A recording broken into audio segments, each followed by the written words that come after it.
I hear a lot from my clients, Mr. J, I heard of so-and-so and they had an affair and now they're living happily ever after with their affair partner and yada yada.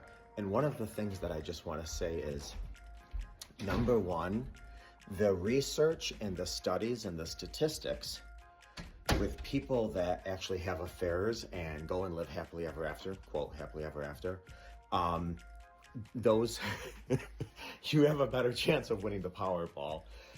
Yes, there are people that have affairs. Yes, there are people that live with their affair partner. Yes, there are people that marry their affair partner. Yes, there are people that are long term. And yes, there are people that are happy. But keep in mind, with every one of those yeses, it dwindles significantly. So that's number one. Number two, I just want to say this. A lot of times, the people that wind up, quote, leaving their spouse or marrying their affair partner and being in a long-term relationship, keep in mind that doesn't necessarily mean they're happy. It just means they're in a long-term relationship. I don't even know if I mean, technically it is considered an affair, but you can't put it in the same realm as your traditional affair. And I don't even know what a traditional affair means, but this is what I'm saying. People in the case of people were already checked out of their marriage. Their marriage was already emotionally dead, mentally dead, physically dead, spiritually dead, psychologically dead. They were already checked out. Those people that meet somebody, they don't have necessarily affair fog. They don't have this affair brain, because they weren't in a marriage to begin with. Yes, they're married, but they weren't in a marriage. So if those people are in a long-term relationship, you can't necessarily say, well, they were married, they had an affair, and now they're happy. No, they weren't. Maybe by paper they were married, but they were emotionally checked out. Yada yada. Other people, let's just say a male and a female, one of them is gay or lesbian.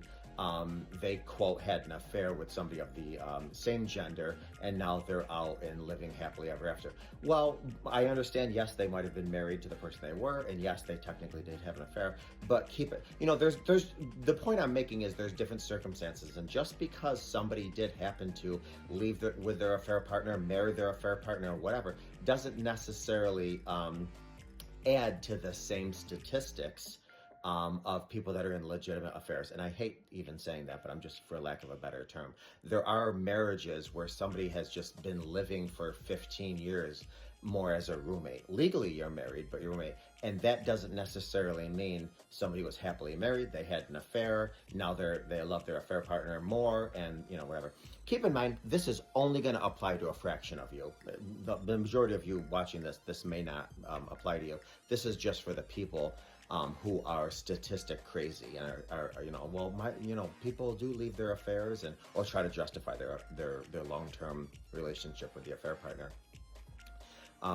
There's different reasons. But bottom line, the studies on people that leave to be with the affair partner, to spend a life with the affair partner, to raise kids or live happily ever after, when you are in a relatively happy, committed marriage, like I said, it's a needle in a haystack.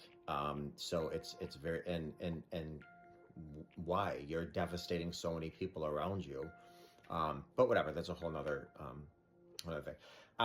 Again, this is only going to apply to a very small portion and percentage of you. So if this does apply to you, I hope there's a little bit more clarification and understanding that